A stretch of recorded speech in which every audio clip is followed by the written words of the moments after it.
Қаражан Үкібаев.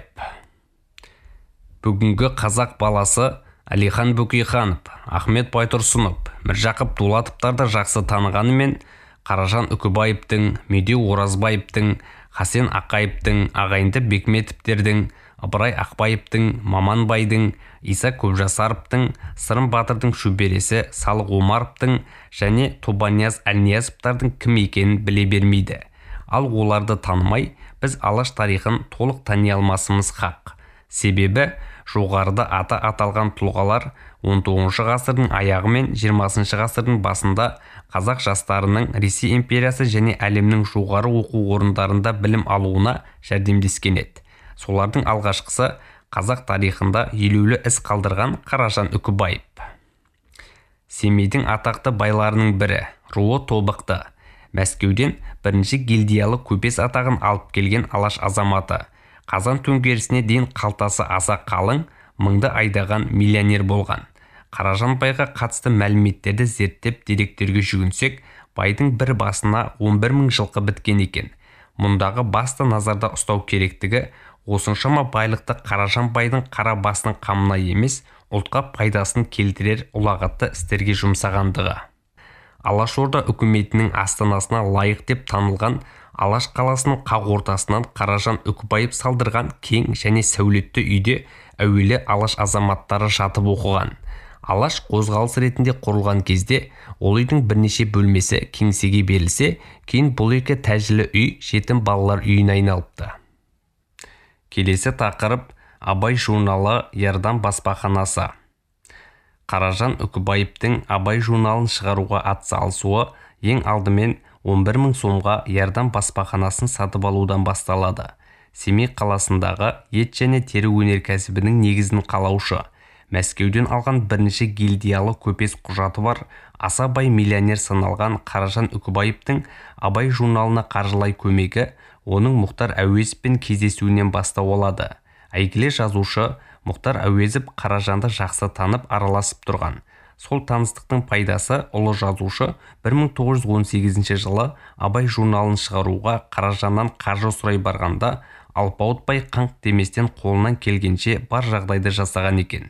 Үкібаевтың баласы Бекетқазы Қаражан ұлының айтуы бойынша, Әуезовтің көпеске, мына Жүсіпбекке маған сенгендей сеніңіз. Ол талай сыннан сүрінбей өткен азамат. Өз замандастары алдында өте беделді деп айтқан сөздерінен кейін Қаражан көпестің Абай журналына қаржы беретіндігі келісілген. Негізі бұл Қаражан Үкібаевтың өз халқына жасаған ұшан теңіз жәрдемінің бір пұшпағы ғана. Барлығын бірдей қамти алмасақ та, байдың өркениет жолында жасаған ірі істерін санамалар болсақ, біріншіден 1906 жылы Қаражан Үкібаев Семейге тұңғыш рет 100 нөмірлі телефон станциясын өз қаражатына сатып алып орнатыпты. Солайша алыс жатқан Зайсан уезіне дейін бағаналар тартқызып, байланысты жеңілдеткен. Аталған телефон станциясын қазақ көпесі, Американың дарынды инженері телефонды ойлап тапқан Александр Белден кабель мен телефон аппараттарымен бірге алған болатын. Бұл бір. Екіншіден, елімізде өндіріс ісінде алғашқы өрістеткендердің бірі осы Қаражан бай болса керек. Қант қызылшасын өңдейтін зауытпен бір өзіне 27 өзен мен бұлақ келіп құятын Марқакөлден тек жалғыз ғана ағып шығатын Қалжыр секілді арынды тау өзенінде газ электр станциясын салу идеясы да осы Қаражан байдан шыққан екен. Бұл шамамен 1909 жылдар болса керек. Үшіншіден, Қаражан терең шатқалдардың бір жағынан екінші жағына тездетіп шығу үшін мөлшері 200 метр биіктікте темір тростан аспалы көпір салғызады. Сол көпірдің жұрнағы әлі де бар.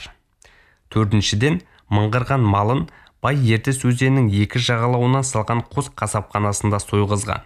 Осы екі қасапханада жылына ірі қарасы мен қойы аралас барлығы 1,5 миллион мал сойылған екен. Қаражанның қос қасапханасында кемі 500 қазақ мал союмен шұғылданыпты деген дерек бар. Бұдан шығатын қорытынды қандай? Демек, осынша адам қасапханада жұмыспен қамтамасыз етілді деген сөз. Келесі қорытынды тақырыптар Қаражан байдың әміреге қолдау көрсетуі және Міржақыпты абақтыдан босатуы. Қазақ байлары 19 ғасырдың соңы мен 20 ғасырдың басында Ресей мен Татарстан жоғары оқу орнында оқып жатқан қазақ жастарына демеушілік жасап, шәкіртақы тағайындап отырған. Солардың ішінде Қаражан Үкібаевтың қосқан үлесі қомақты. Қаражан Үкібаев есімі Алаштың атын айдай әлемге танытқан аса дарынды әнші Әміре Қашаубаев жайлы еңбектерде де кездеседі. Мәселен, бір деректерде Семейдегі Абыралы болысы Дегелең деген жердің тумасы Әміре 10 жас шамасында күнкөріс үшін ата-анасымен Семейге көшіп келеді. Қалада бірінші гильдиялы көпес Қаражан Үкібайдың қасабын басқаратын адам кішкентай Әмірені әкесінен күзетшілікке сұратады деген жолдар бар. Яғни, Әміренің әрі қарай көтеріліп, әуелеген әнімен Париж халқын дүр сілкіндіріп, қазақ деген халықты әлемге танытуына қолдау көрсеткен Қаражан Үкібаев деуге негіз бар. Алаш орданың орталығы болып саналған Семей қаласы мен оның өңірлеріндегі қазақ байлары Алаш қозғалысына 1905 жылдан бастап қолдау көрсеткен. Мәселен, 1905 жылға Қоянды жәрмеңкесінде қабылданған Қарқаралы петициясын қостаушылардың ішінде ауқатты адамдар көп болған. Мәселен, дело об агитации среди киргиз, Каркаралинского и Павлодарского уездов о посылке в Петербург для представления от киргизского народа петиции царю деп аталатын құжатқа 42 адам қол қойған. Аталмыш науқанды іске асыру барысында петицияны ұйымдастырушылар қырдағы халыққа беделді, сөзі жүретін ел ағаларына, байларға сенім артты. Осы саяси науқан алаш қайраткерлері мен ұлттық буржуазия өкілдерінің тізе қосып қимылдаған алғашқы қадамы болғаны анық. Жоғарыда аталған саяси оқиғалар алаш қайраткерлерін ұлт мүддесі жолында қызмет етуге, туған халқының құқығын қорғауға жұмылдырды. Осы әрекеттері үшін жергілікті әкімшілік тарапынан қуғынға түсіп түрмеге қамалды. Сол қиын сәтте алаштықтарға көмек қолын созып демеу болған тағы да сол қазақ байлар еді.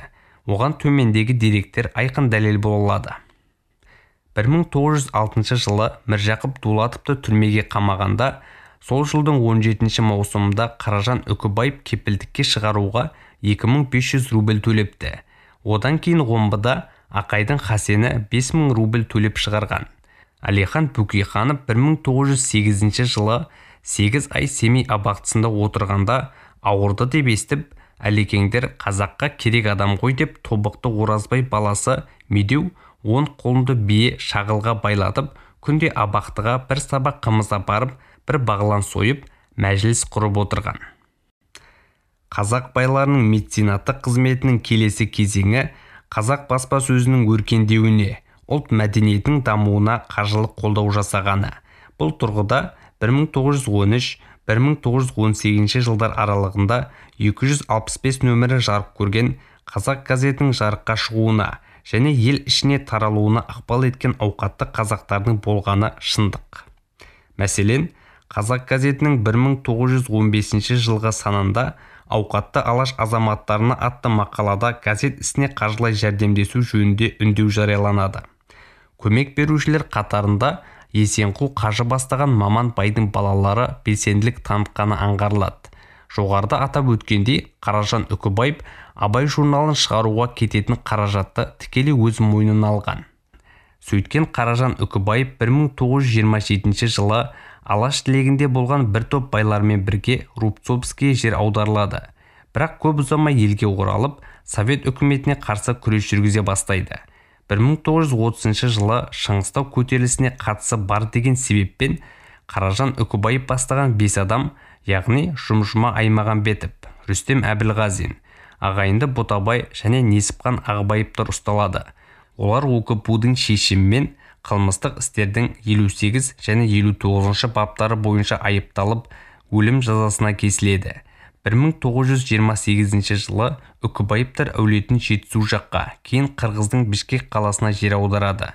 Петербургтың финанс институтын бітірген Тоқтарғазы Фрунзе финанс техникумының директоры болып Үкібаевтар отбасын аман алып қалады.